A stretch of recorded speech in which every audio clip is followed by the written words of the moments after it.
Hello, everyone. Welcome back. It's been a while. It's been, I think, over a month now. This has been my first video since the 2018 midterms elections. And I kind of mentioned that in my last video. I want to take a little bit of a break from now because I don't want to get started on 2020 yet. Because I know once I get started on 2020, I'm not going to stop. And before we get to the video, I just want to say I have new things coming for the channel. I've thought about this for a long time, but I don't want the channel to just be political based because I know a lot about kind of two categories. I know a lot about predicting politics, whether it be political races or political analysis and stuff like that. I also know a lot about sports. For some reason, I just fall in love with the idea of the mock draft and NFL, NHL drafts and stuff like that. So I'm gonna end up making a lot of videos on that soon coming up. But I'm also gonna be making political videos too, so I'm gonna do my best to try to balance the two. And I don't know if it's going to work out or not, but we'll see. Alright, so now onto the video. I just saw, actually, from another YouTuber, I saw one of his comments saying how there's a 2020 Senate interactive map now on 270towin.com. So I thought, alright, let's do it. So, I haven't looked at the map yet. I'm just looking at states and seats that are up. I haven't done any pre-scouting or any pre-reviewing or anything. This is just my first initial impression. So, in the last election, 2018, I would often go from east to west. So this time I'm going to go from west to east and kind of mix it up a little bit. Alright, so, Oregon. Senator Jeff Merkley, the Democrats, up. Just based off it, I'm assuming that'll go safe Democrat. Idaho, Jim Risch, the Republican. I'm assuming that'll be safe Republican. I'll do what I did last time, where I'll do the safe states and I'll come back to the toss-up states, I think. Mike Enzi, Republican, in Wyoming, he'll win, I think. Tom Udall in New Mexico. I kind of got some flack for it last time, but I'm assuming Gary Johnson doesn't run again. If he does run again, I'll have to change it, but I think New Mexico goes back into the safe column. Arizona and Colorado, I'm going to have to come back to. Alaska, that's, I think, is safe. Yeah, that's, Lisa Murkowski isn't up yet. Yeah, that's safe. Texas, I think since John Conron's more popular than Ted Cruz, I'll put that in the safe column. Jim Inhofe, also popular in the safe column. Pat Roberts, I'm going to come back to because I want to talk about that. Ben Sass, I think will hold on. Mike Rounds in South Dakota, I think will hold on there.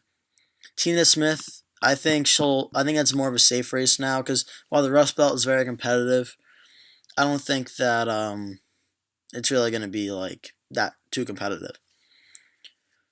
Iowa, I'll come back to. Illinois, Dick Durbin, he should have no problem holding on there.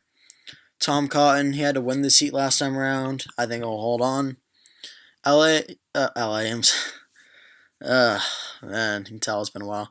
Bill Cassidy in Louisiana could be competitive. I don't think so. I think he'll hold on. Cindy Hyde-Smith, she'll hold on again. Alabama, Doug Jones. This is actually a contested seat, so I'll come back to that. Lamar Alexander, Tennessee, he'll win there. Mitch McConnell will come back to that. Shelley Capito, I've heard some rumblings how this could be competitive. I don't think so. She won by 30 points last time. Virginia, North Carolina, those two I want to come back to. Lindsey Graham, for now I'm going to say that's a safer Republican seat for now because I don't think Lindsey Graham's going to be too competitive a race, but that could change. David Perdue in Georgia, that is a competitive race we'll get back to. Michigan, Gary Peters, we'll get back to that. Delaware, Chris Coons, that's going to be a safe seat. New Jersey, Cory Booker, that's going to be a safe seat. My home state of Massachusetts, Ed Markey, that should be an easy win. Jack Reed, Democrat in Rhode Island, should be an easy win. Jean Shaheen, New Hampshire, we'll come back to. Maine, Susan Collins, we'll definitely come back to. So, I think no matter what, there's going to be at least 44 Republican seats, 43 Democrat seats. Oh, VP, I should fill that in as red because that could make the difference here. So, yeah. I don't know if that features actually works in the map or not. Again, this is my first time looking at it. But this is now, I've done those safe seats. Now we're going to go likely seats. So I'll go Democrats first. So what are the likely Democratic seats? So to start off, I think Gary Peters for now starts off as a likely Democrat. Given that Michigan, well, the thing about Michigan's interesting because Gary Peters is an unpopular incumbent Democrat. and that seems to go very well according to 2018 for the Rust Belt. If you're an unpopular Democrat, you have a good chance of winning. That being said, a lot of people have said how the Rust Belt has flipped away from President Trump. Not really. I mean, the Rust Belt states were Democratic states at heart. They only flipped and voted for President Trump. So the states I could see still vote Democrat at the state and governor level, but vote for President Trump at the national level, and then as soon as President Trump is over, go back to the Democrats. I could see that happening. So if I make a 2020 presidential election cycle, I could easily put Michigan and all the Rust Belt back in Trump's column, but at the state level, not, because I think it's totally different. So just because the Democrats did good in the Rust Belt in 2018, I don't think that means it'll automatically go blue in 2020. Now that I've done my mini rant, back onto the video. Virginia, Mark Warner. It was very surprisingly close last time against Ed Gillespie. That was the first national race I spent a lot of time looking at. I was only in middle school when that happened, so yeah, that's right. Back in middle school, I was doing this. A long time. Yeah, so Virginia's in the likely Democrat column. New Hampshire, I wouldn't go as far as saying it's in the likely Democratic column. Probably more in the lean, but we'll get to that in a second. No, that's Republican seat. Okay, I think that's all the likely Democratic seats. Now the likely Republican seats. So I think, Mitch McConnell, I think, starts off likely Republican. I'll give him the benefit of the doubt that he's the speaker, that he's the Senate Majority Leader.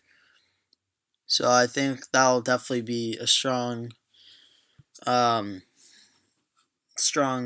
opening, I guess. I don't know if that makes sense, but yeah, let's go with that. Why not? I don't know. Kansas, Pat Roberts. He could have been beaten last time because he was unpopular, but unless Greg Orman, an independent candidate and very popular in Kansas, runs again, I'm not sure if he will, but Kansas I'll put in the leaning Republican column.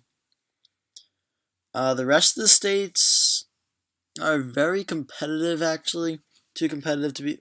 do they have the feature? Oh, they do have the feature. Alright, perfect. Okay, they have the tilt feature, so this is actually going to help. Alright, now we'll go into the lean Democratic states.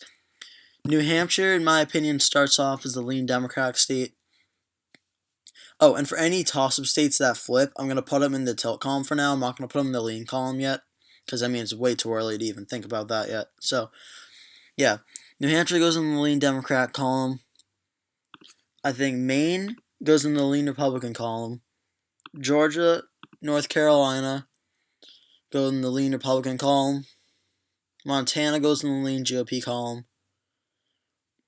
And Iowa goes in the lean Republican column. So Republicans hold the majority with 51 starting off early. I think the current composition of the Senate right now is 53-47.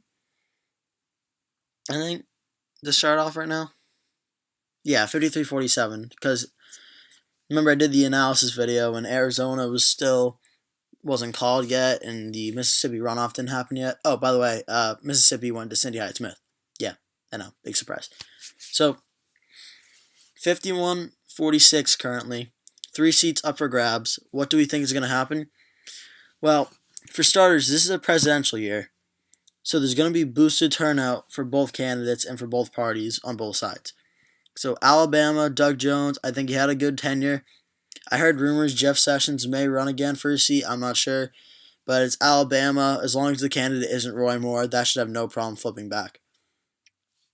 Colorado is an interesting one because Colorado is a state that it keeps going more and more to the left. And if you're going to run as a Republican in Colorado, you have to be the perfect candidate. Cory Gardner is the perfect Republican in 2014 to run. He may be in 2020. I'm not sure, to be honest. But right now, I can only assume that President Trump is going to have some vote splitting from Cory Gardner, meaning Cory Gardner will overperform President Trump in Colorado. And there's not much more I can go off of in this race. But just given the President Trump factor alone in the state of Colorado, I do think that Cory Gardner will narrowly lose this race. I mean, things can, of course, change. We're over, 600 days out or something like that. I don't even know. We're a long time away, but that can happen. So I could be wrong, but I believe no, yeah, that is the first Democratic pickup of the night in Colorado. Republicans get a pickup in Alabama, so I think they're both net even right now. And then comes to Arizona. So I just read something saying John Kyle will not run for re-election. This is, of course, John McCain's seat. The winner of this will run again in 2022 to run for re-election of John McCain's seat. And I honestly, personally I think Martha McSally, the loser of the 2018 Senate race, will get appointed to this seat. And then that'll be kind of cool because Arizona said how Kirsten Sinema, the Democrat who won, was the first woman senator from Arizona. And then within a span of like 2 months, there'll be 2 women senators from Arizona. So I think that'd be pretty cool. So I'm just going off the assumption that McSally runs. And if that's the case, I think she wins in Arizona this time. I think she runs as the person that she is. She runs as herself. I don't think the Democrats as strong of a candidate as Sinema this time around. Plus, President Trump in the presidential election should boost her numbers if she does. So, based off my current prediction, oh wow, no change, 53-47. Funny how that worked out. So yeah, I think it'll be 53-47. And I'd say this now early, the states to watch that may flip are going to be Arizona, Iowa, Alabama, Colorado, and New Hampshire. I didn't mention North Carolina or Iowa or Montana and Georgia, which all were close in 2018, which could flip, but I think due to the presidential election, those should be more close, or those should be a little bit better for Republicans. New Hampshire's an interesting one because I live very close to New Hampshire, and it's a very tricky state. New Hampshire's a swing state. They're independent-minded, but they have a Democratic voting trend. For a Republican to win, you need to get the right candidate. And if Kelly Ayotte says she comes out and runs against Jeanne Shaheen, then that race becomes very, very competitive. Otherwise, I think Jeanne Shaheen's got that race, no problem. But if a candidate like Kelly Ayotte runs, who's a little more farther to the left for Republicans than the country is, but is very good for the Northeast, kind of one of those New England Republicans, Kelly Ayotte would be the person to run in New Hampshire. Same goes for Maine. The Democrats, the fact that Maine votes Democrat at the presidential level a lot should say a lot for being able to unseat her, especially with the whole Brett Kavanaugh thing. But I really think Susan Collins holds on in Maine. It'll be close, but I think she holds on. Virginia could be close, but it's starting to trend more and more Democratic, although a lot of Republicans hate to admit it. Virginia is trending more blue. Michigan, I already made the case for that. Minnesota, I think solid blue. I don't think it's going to flip. Georgia, if it's David Perdue, if Stacey Abrams, who lost the governor's race to Brian Kemp, if she runs against David Perdue, watch that race to be very, very competitive. I can see that one potentially flipping. Montana, I think Montana won't be as close because it's not John Tester. The Republican Steve Daines is the incumbent, and this is a Republican state. Although the midterms may not have approved it nationally, it seems to be a very Republican state. So, yeah. Final map, I think Republicans will get 53, Democrats will get 47, like over 600 days out. Very, very early prediction, but that's what I think so far. So, yeah, be on the lookout for more content. I'm going to start doing more political stuff regarding to 2020. I'm going to do some, I'm going to do some, I'm going to do some more 2020 presidential candidates breakdowns. I'm going to do some of the potential NFL mock draft stuff coming up for the 2019 NFL draft because I want to get that going too. I have the mock draft that I think Matt Miller did that I want to react to too. So, yeah, I have a bunch of stuff coming up that I want to do. I want to try to get a lot of it in before 2019 so I can kind of have like a good setting, a good footing going in. And, so sports, politics, what makes you happier than that? I don't even know. Besides, anything else. But, not getting. I'm just messing around. But, yeah, sports, politics coming up. Going to try to get a lot of content going. So, if you're not subscribed, please subscribe. Please like this video. Please comment below letting me know if you missed me or glad that I'm back. Or if you have any specific topics or people or candidates you want me to review. For instance, 2020 presidential candidates coming up. If there's any candidates you absolutely want me to review first, Go ahead, leave a comment below. If there's any sports videos or sports teams you want me to talk about, leave a comment below. Thank you for watching, and I'll see you in the next one.